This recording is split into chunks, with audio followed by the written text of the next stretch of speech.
Hello everyone, this is Vaibhav and you are watching my channel Maths Giri with Vaibhav.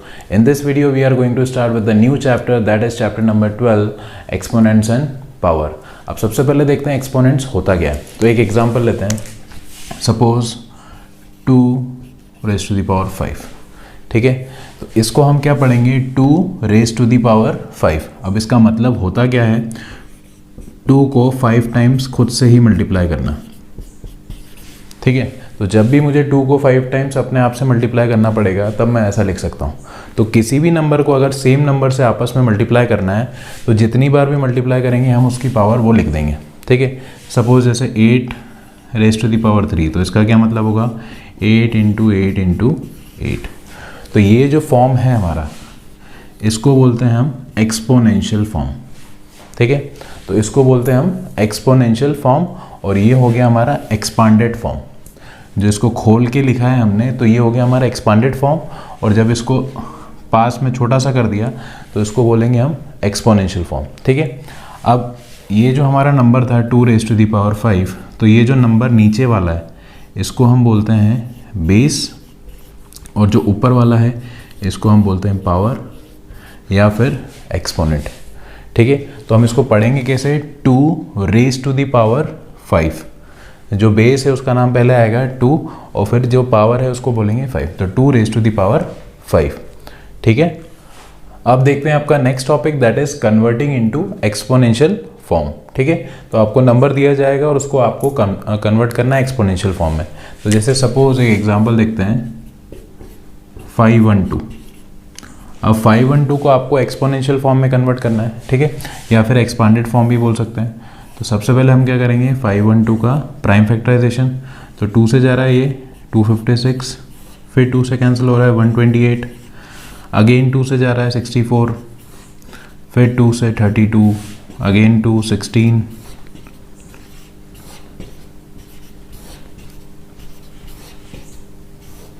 और finally ये. तो अब मैं 512 को क्या लिख सकता हूँ, 512 इज इक्वल टू कितनी बार आ गया 1 2 3 4 5 6 7 8 9.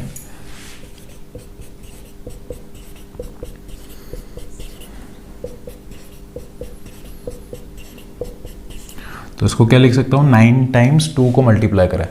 अब 9 टाइम्स 2 को लिख रहा हूँ तो इसको लिख सकता हूँ मैं 2 की पावर 9.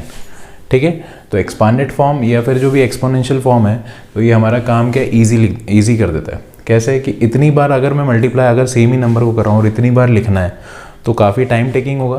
तो इसको ईजिली हम क्या लिख सकते हैं एक्सपोनेंशियल फॉर्म में.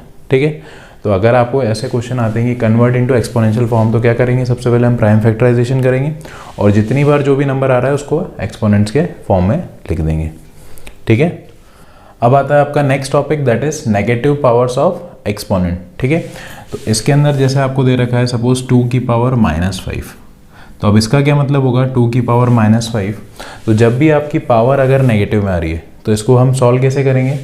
तो जब भी पावर नेगेटिव में है तो इसको हम ऐसा लिख सकते हैं, जो आपका बेस है उसको रेसिप्रोकल कर दो.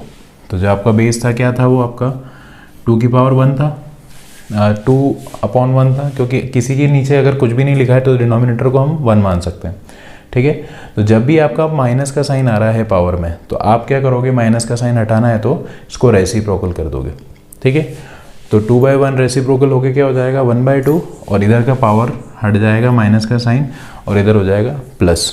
ठीक है, तो इसको हम क्या लिख सकते हैं 1/2 इंटू 1/2 इंटू 1/2.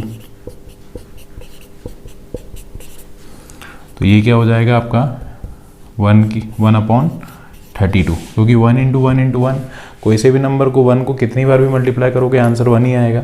और इधर 2 2 ज़ा 4, 4 2 ज़ा 8, 8 2 ज़ा 16 एंड 16 2 ज़ा 32. तो 1/32. तो अगर कोई सा भी नंबर जिसकी पावर नेगेटिव है तो उसको पॉजिटिव में टर्न करना है तो बेस को क्या करोगे आप रेसिप्रोकल कर दोगे, फिर आ जाएगा वो नॉर्मली पावर के फॉर्म में, फिर उसको आप मल्टीप्लाई कर सकते हैं. ठीक है, तो एक और एग्जांपल देखते हैं. अगर सपोज 2/3 की पावर -2 होता तो इसको हम कैसे सॉल्व करेंगे.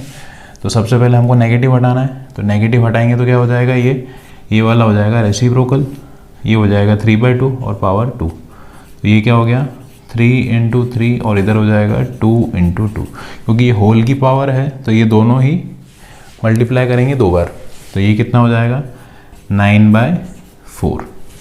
ठीक है, तो जब भी आपका नेगेटिव साइन है पावर में तो क्या करोगे, नेगेटिव को हटाना है तो जो अंदर वाला बेस है उसको कर दोगे आप रेसिप्रोकल, फिर उसको सॉल्व कर सकते हैं। ठीक है, अब आता है आपका next topic that is laws of exponent. तो कुछ लॉज दे रखे हैं एक्सपोनेंट के, जो भी रूल कहते हैं हम जिसे। ठीक है, तो कुछ रूल्स हैं एक्सपोनेंट्स के, तो वो देखते हैं क्या है। तो पहला रूल है आपका a की पावर m इंटू a की पावर n, तो that is equals to a की पावर m प्लस n। तो ये क्या रूल हुआ कि अगर दो बेस सेम है और पावर अलग अलग है और उनके बीच में मल्टीप्लाई हो रहा है तो हम उसको क्या लिख सकते हैं, बेस कॉमन ले लेंगे और पावर्स को आपस में ऐड कर देंगे। ठीक है, तो ये है आपका first law that is base अगर सेम है और पावर अलग अलग है और बीच में मल्टीप्लाई हो रहा है तो पावर ऐड हो जाएंगे और बेस कॉमन आ जाएगा। इसको हम एग्जाम्पल से भी देख सकते हैं। तो अगर सपोज 2 की पावर 3 है इंटू 2 की पावर 2 है, तो हम इसको क्या लिख सकते हैं, बेस दोनों का सेम है तो 2 और पावर हो जाएगी ऐड, दैट इज 2 की पावर 5। अब चेक भी कर सकते हैं हम कि ये सही आया कि नहीं, ये मतलब जो हमने रूल लिया है वो सही है या नहीं। तो इधर क्या था हमारे पास क्वेश्चन में 2 की पावर 3 इंटू 2 की पावर 2। तो 2 की पावर 3 क्या होता है, LHS सॉल्व करते हैं पहले हमारा। तो 2 की पावर 3 इज 8 और 2 की पावर 2 इज 4, तो दैट इज 32। अब RHS सॉल्व करके देखते हैं 2 की पावर 5। तो 2 की पावर 5 मतलब 2 इंटू 2 इंटू 2 इंटू 2 इंटू 2, 5 बार 2, 2 2 ज़ा 4, 4 2 ज़ा 8, 8 2 ज़ा 16, 16 2 ज़ा 32। तो RHS भी 32 ही है, मतलब ये फॉर्मूला जो हमारा है ये करेक्ट है। अगर बेस सेम होगी और पावर अलग अलग है और बीच में मल्टीप्लाई है तो क्या हो जाएगा, बेस कॉमन ले लेंगे और पावर को ऐड कर लेंगे। ठीक है, तो this is the first law of exponent. ठीक है, अब देखते हैं हमारा सेकेंड लॉ दैट इज अगर बेस सेम है और पावर अलग अलग है बट डिवाइड हो रहा है, मल्टीप्लाई की जगह डिवाइड हो रहा है, तो इसके अंदर क्या हो जाएगा, बेस तो कॉमन ले लेंगे और पावर माइनस हो जाएगी। ठीक है, अगर बेस सेम है और पावर अलग अलग है बट बीच में क्या आ रहा है, मल्टीप्लाई, उधर क्या था मल्टीप्लाई, इधर क्या आ रहा है डिवाइड। तो अगर डिवाइड हो रहा है तो पावर हो जाएगी माइनस और अगर मल्टीप्लाई होता है तो पावर हो जाएगी प्लस। ठीक है, तो इसको भी हम एग्जांपल से सॉल्व करके देख लेते हैं। तो अगर सपोज 2 की पावर इस बार ले लेते हैं 4 डिवाइडेड बाय 2 की पावर 3। ठीक है, तो दोनों की बेस सेम है तो पावर माइनस हो जाएगी, तो ये हो जाएगा 4 माइनस 3 दैट इज़ 2 की पावर 1। तो 2 की पावर 1 मतलब 2 ही होगा। ठीक है, पावर 1 लिखते नहीं है तो ये हो जाएगा 2। तो इसको हम सॉल्व करके देखते हैं अगर सही है कि नहीं ये फॉर्मूला। तो 2 की power 4 is 2 into 2 into 2 into 2 that is 16 और इधर क्या था 2 की पावर 3 मतलब 2 इंटू 2 इंटू 2 दैट इज 8। तो 16 डिवाइडेड बाई 8 कितना हो जाएगा, आएगा आंसर 2 और RHS भी हमारा क्या आया था 2, मतलब कि ये फॉर्मूला करेक्ट है। ठीक है, अब देखते हैं आपका थर्ड लॉ दैट इज अगर बेस की जो पावर है उसके ऊपर भी एक और पावर लग जाए तो हम इसको क्या बोलेंगे, पावर के ऊपर पावर आ गई है तो इसका क्या आंसर आएगा, पावर इनटू पावर। तो अगर बेस कॉमन है और उसकी जो पावर है उसके ऊपर भी एक और बार पावर आ गई है तो आंसर क्या आएगा, बेस तो कॉमन ले लेंगे और दोनों पावर आपस में मल्टीप्लाई हो जाएगी। ठीक है, तो this is the third law of exponent. Example करके देख लेते हैं, जैसे कि सपोज 3 स्क्वायर का स्क्वायर। ठीक है, पावर के ऊपर पावर है तो इसको हम क्या बोल सकते हैं, 3 की पावर 2 इंटू 2 दैट इज 3 की पावर 4। अब 3 की पावर 4 क्या होती है, 3 into 3 into 3 into 3 that is 81। ठीक है, तो इसको सॉल्व करके देखते हैं। 3 का स्क्वायर क्या हो जाएगा, 3 की पावर का यू दैट इज 3 का स्क्वायर 9, 9 का स्क्वायर हो गया तो 9 का स्क्वायर क्या होगा 81। तो अगर हम ऐसे सॉल्व करेंगे तब भी 81 ही आ रहा है और इस फॉर्मूले से सॉल्व करेंगे तब भी 81 ही आ रहा है, मतलब ये फॉर्मूला हमारा करेक्ट है। ठीक है, तो अगर बेस कॉमन है और पावर के ऊपर भी पावर है, ठीक है, तो ओवरऑल दोनों पावर मल्टीप्लाई हो जाएगी और बेस कॉमन आ जाएगा। ठीक है, तो this is the third law of exponent. अब देखते हैं आपका फोर्थ लॉ, दैट इज अगर सपोज a की पावर m है और इधर आया था b की पावर m मल्टीप्लाई में, अगर इस बार क्या करा है हमने, दोनों के बेस अलग अलग कर दिए पर पावर सेम है, तो क्या करेंगे हम, बेस आपस में मल्टीप्लाई हो जाएंगे और पावर हो जाएगी कॉमन। ठीक है, तो इसको हम और क्या लिख सकते हैं further, a into b is a b की पावर m।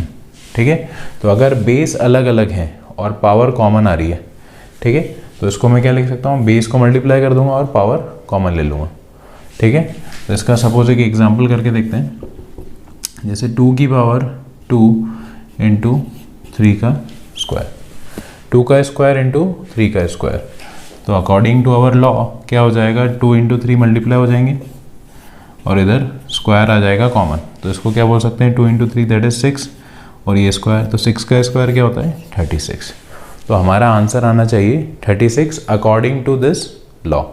अब इसको ऐसे ही सॉल्व करके देखते हैं हम, तो ऐसे सॉल्व करेंगे तो क्या हो जाएगा, 2 का स्क्वायर क्या होता है 4 और इधर 3 का स्क्वायर क्या होता है 9, तो 4 इंटू 9 इज 36। ठीक है, तो ये हो गया हमारा लॉ से भी आंसर क्या आया 36। और हमने जो एज यूजुअल जो हमारा नॉर्मल मेथड है कि इसको पहले सॉल्व करा फिर इसको करा इसको मल्टीप्लाई करा, तो उससे भी क्या आ रहा है 36, मतलब जो हमारा लॉ है दैट इज करेक्ट। ठीक है, अब देखते हैं हमारा फिफ्थ लॉ, दैट इज अगर बेस अलग अलग है और डिवाइड हो रहा है बट पावर सेम है। ठीक है, तो इसके अंदर बेस इधर a है और इधर b है बट इन दोनों की पावर सेम है और बीच में हो रहा है डिवाइड, तो इसको हम क्या लिख सकते हैं, a डिवाइडेड बाय b और पावर हो गई कॉमन। ठीक है, तो वही करा है जैसे पहले करा था, उसके अंदर मल्टीप्लाई था तो a और b को मल्टीप्लाई करके पावर कॉमन ले ली थी। इस बार क्या करा, a और b को डिवाइड कर दिया और पावर कॉमन ले ली, तो this is the fifth law. ठीक है, अब इसको एग्जांपल से सॉल्व करके देखते हैं। तो सपोज मैं इधर लिख देता हूँ 3 का स्क्वायर डिवाइडेड बाय 2 का स्क्वायर। ठीक है, तो अकॉर्डिंग टू अवर लॉ इधर क्या हो जाएगा 3 डिवाइडेड बाय 2 और इनके जो स्क्वायर थे वो हो गए कॉमन। ठीक है, तो इसको मैं फर्दर क्या लिख सकता हूँ, 3 का स्क्वायर क्या हो जाएगा 9 और इधर क्या हो जाएगा 2 का स्क्वायर दैट इज 4। तो ये आया मेरा आंसर 9 डिवाइडेड बाय 4। और अगर ऐसे ही नॉर्मली सॉल्व करता मैं तो 3 का स्क्वायर क्या हो जाएगा 9 और 2 का स्क्वायर इज 4, तो 9 डिवाइडेड बाय 4 इज 9 बाय 4। ठीक है, तो दोनों से आंसर करेक्ट आ रहा है, मतलब जो हमारा लॉ है दैट इज ऑल्सो करेक्ट। ठीक है, अब देखते हैं हमारा sixth law, that is a raise to the power 0। अब किसी भी नंबर की अगर मैं पावर 0 रहता हूँ, अगर any number raise to the power 0 is always 1, कोई सा भी नंबर हो, बेस आपका कोई सा भी हो, अगर आपका पावर 0 है तो आंसर हमेशा 1 ही आएगा। ठीक है, तो इसके अंदर आप कुछ भी लिख सकते हैं, जैसे कि suppose example 2 raise to the power 0 that is also 1, 1 की पावर 0 ये भी 1 ही होगा, 100 की पावर 0 वो भी 1 ही होगा। तो any number raise to the power 0 is 1। ठीक है, अब देखते हैं कुछ example related to the laws of exponent. तो एग्जाम्पल देखते हैं, सपोज आपको एग्जाम्पल में दे रखा है सिंप्लीफाई। अगर आपको बोला है कि सिंप्लीफाई और क्वेश्चन दे रखा है आपको that is 2 raise to the power 3 into 4 raise to the power 4 into 8 raise to the power 2। ठीक है, तो इसको आपको सिंप्लीफाई करना है। तो सिंप्लीफाई करना है तो कैसे करेंगे, तो ये तो हो गया आपका 2 raise to the power 3 as it is. इसको मैं 4 को क्या लिख सकता हूँ, 2 का स्क्वायर लिख सकता हूँ 4 को, और ये पावर 4 एज इट इज। और ये जो 8 है, 8 को मैं क्या लिख सकता हूँ 2 रेज टू द पावर 3। ठीक है, और जो इसका स्क्वायर था वो एज इट इज। ये समझ में आया आपको कि जैसे 4 को, ये 4 है तो 4 को मैं क्या लिख सकता हूँ 2 इंटू 2, 2 का स्क्वायर है 4, और ये जो 8 है तो 8 क्या हो जाएगा 2 का cube, 2 into 2 into 2 that is 2 का क्यूब, और जो इसके ऊपर पावर थी वो उसके ऊपर ब्रैकेट के ऊपर आ गई। ठीक है, तो 2 की पावर 3 इंटू, अब ये अभी हमने एक लॉ पढ़ा था, क्या था कि पावर के ऊपर पावर आती है तो वो मल्टीप्लाई हो जाती है, तो इसको हम क्या बोल सकते हैं 2 की पावर 2 इंटू 4, ये हो गया इंटू, और ये भी है पावर के ऊपर पावर तो दैट इज 3 इंटू 2। तो इसको मैं क्या लिख सकता हूँ 2 की पावर 3 इंटू 2 की पावर 2 4 ज़ा 8 इंटू 2 की पावर 6, ठीक है।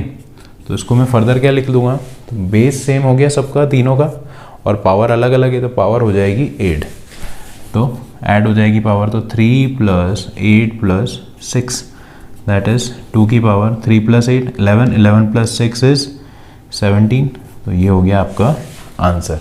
तो इसको हमने सिंप्लीफाई करके क्या बना दिया, 2 की पावर 17, ठीक है। तो इस तरीके से आप लॉ ऑफ एक्सपोनेंट को यूज़ करके किसी भी बड़े से क्वेश्चन को शॉर्ट फॉर्म में लिख सकते हैं। तो you can simplify any question, ठीक है। तो अब देखते हैं आपका next topic that is standard form.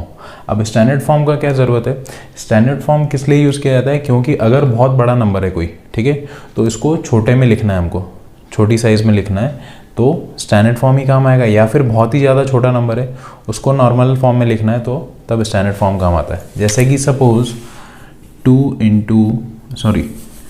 2 और पीछे ज़ीरोज़ हैं 1 2 3 4 5 6 7 8 9, ठीक है, 9 ज़ीरोज़ दे रखे हैं आपको। अब बार बार मैं इतना बड़ा डिजिट अगर मुझे किसी कैलकुलेशन में यूज़ करना है, तो इतना बड़ा डिजिट लिखूंगा तो बार बार मुझे टाइम लगेगा, काफ़ी टाइम कंज्यूमिंग है और टीडियस भी है, ठीक है, कैलकुलेट करने में। तो इसको मैं ऐसा लिख सकता हूँ 2 × 10 की पावर ऐसा लिख सकता हूँ 2 × और ये 9 ज़ीरोज़ आ गए, ठीक है। और इसको फर्दर मैं ऐसा लिख सकता हूँ 10 की पावर 9, क्योंकि 9 ज़ीरोज़ से तो पावर में आ गया 9, तो ये हो गया मेरा स्टैंडर्ड फॉर्म, ठीक है। तो स्टैंडर्ड फॉर्म का काम क्या है, कितने भी बड़े नंबर को हम छोटे नंबर में लिख सकते हैं by the help of standard form, ठीक है। अब स्टैंडर्ड फॉर्म का भी क्या रूल है कि जो आगे जो नंबर आता है वो सिंगल डिजिट होना चाहिए, ठीक है, आगे जो नंबर होगा वो सिंगल डिजिट होना चाहिए, तभी जाके वो स्टैंडर्ड फॉर्म कहलाएगा। जैसे कि सपोज एग्जांपल अगर आपको दे रखा है 2 1 6 और 1 2 3 4 5, तो अगर आप ऐसा लिखना चाहेंगे कि 216 इंटू 1 2 3 4 5, 216 इंटू 10 की पावर 5, अगर आप ऐसा लिखते हैं तो this is not the standard form. Standard form का रूल क्या कहता है कि आपके जो पॉइंट के आगे एक सिंगल डिजिट होना चाहिए, ठीक है। तो इधर तो पॉइंट नहीं है, तो यहाँ पर पॉइंट मानूंगा मैं, ठीक है। तो पॉइंट के आगे 3 डिजिट हो गए, तो दैट इज़ रॉन्ग। तो आपके स्टैंडर्ड फॉर्म क्या कहता है, पॉइंट के आगे सिर्फ एक डिजिट होगा। तो अभी यहाँ पर है डिजिट, पॉइंट है, तो अगर मुझे इसको यहाँ से यहाँ ले जाना है तभी जाके वो स्टैंडर्ड में कन्वर्ट होगा। तो यहाँ से वहाँ ले गया तो मैं किससे मल्टीप्लाई करूँगा इसको, 100 से, तभी जाएगा पॉइंट उधर, ठीक है। क्योंकि 2.16 को आप मल्टीप्लाई करोगे 100 से तब जाके वो 216 बनेगा, ठीक है। तो ये 100 के 2 डिजिट तो यही आ गए, और हमारे पास क्या था 10 की पावर 5, तो इसको 100 को मैं ये लिख सकता हूँ 10 की पावर 2 इंटू 10 की पावर 5। तो फाइनली जो हमारा आंसर आएगा 2.16 10 की पावर 7। तो this is the standard form. तो आपको कुछ नहीं करना है, जब भी आपको स्टैंडर्ड फॉर्म में कन्वर्ट करना है, तो सपोज़ यही क्वेश्चन है आपका, तो जब भी ये क्वेश्चन खत्म होता है तो अगर इसके अंदर पॉइंट नहीं दे रखा है तो हम क्या करेंगे, लास्ट में एक पॉइंट लगा देंगे, 0.0, ठीक है। तो हमारा स्टैंडर्ड फॉर्म क्या कहता है, पॉइंट के आगे सिर्फ एक डिजिट होना चाहिए, तो एक डिजिट होना चाहिए, तो देख लेते हैं। तो इस पॉइंट को मुझे यहाँ तक ले जाना है, तो कितनी बार मैं जंप कराऊंगा, 1 2 3 4 5 6 7, यहाँ पर आ गया। तो इसको मैं क्या लिख सकता हूँ 2.16। अब इतने सारे ज़ीरो लिखने की ज़रूरत नहीं है, पॉइंट के बाद ज़ीरो लिखते नहीं हम। तो इनटू कितने जंप करे थे उसने, 7, तो 10 की पावर 7। तो दिस इज़ द वे आप किसी भी नंबर को स्टैंडर्ड फॉर्म में लिख सकते हैं। कितने जंप करवाने पॉइंट को, उसके हिसाब से आप बता देंगे कि कितना ही पावर आ जाएगी 10 की। तो this is the standard form, ठीक है। तो अभी तो देखा हमने किसी बड़े नंबर को शॉर्ट फॉर्म में लिख दिया, मतलब स्टैंडर्ड फॉर्म में लिख दिया। अगर आपको बहुत छोटा नंबर दे रखा हो, सपोज जैसे 0.0000814, सपोज इतना छोटा नंबर दे रखा है, अब इसको स्टैंडर्ड फॉर्म में लिखना है। तो रूल तो वही है कि स्टैंडर्ड फॉर्म क्या कहता है आपको कि पॉइंट के आगे सिर्फ एक डिजिट होना चाहिए। तो मतलब मुझे इस डेसिमल को उठा के यहाँ पर लाना है, ठीक है, उस डेसिमल को उठा के यहाँ पर लाना है। अब जब कितने डिजिट जंप करना पड़ेगा, 1 2 3 4 5 6 7 8, 8 जंप कराने पड़ेंगे तब जाके मेरा डेसिमल यहाँ पर आएगा। ठीक है, तो इसको मैं क्या लिख दूँ, 8.14 इंटू 10 की पावर क्या आएगा 8, बट 8 नहीं लिख सकते। क्यों? क्योंकि जब ये पॉइंट उठा के हमने यहाँ पर लाए, उठा के यहाँ पर लाए मतलब राइट साइड में लाए। ठीक है, तो जब पॉइंट उठ के राइट साइड में आता है तब पावर आती है माइनस, तो ये हो जाएगा -8।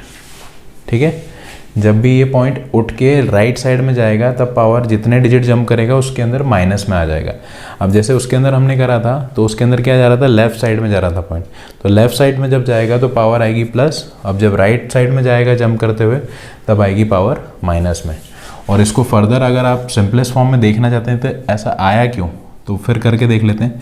तो इसी क्वेश्चन को हम लिखते हैं, कितने डिजिट हैं ये, 1 2 3 4 5 6 7 तो 0 हो गए आपके, ये 7 zeros 814। तो जब मैं पॉइंट हटाता हूँ किसी भी जगह का तो नीचे कितने आ जाएगा, पॉइंट के नीचे 1 और जितने डिजिट हैं उतने जीरोस, तो 1 2 3 4 5 6 7 और 8 9 10 जीरोस आ गए। तो ये 10 जीरोस हैं, तो इसको मैं क्या लिख सकता हूँ, 814 डिवाइडेड बाय 10 की पावर 10। ठीक है, तो इसको मैं जब ये डिवाइड में है 10 तो ये ऊपर आएगा तो क्या हो जाएगा -10।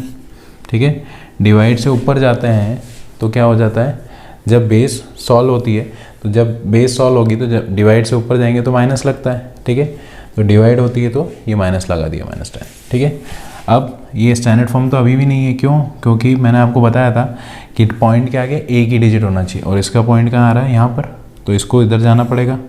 तो जब इस साइड जाते हैं तो ये लगेगा इधर और क्या आ जाएगा इंटू 100 और ये इंटू 10 की पावर -10 एज इट इज़।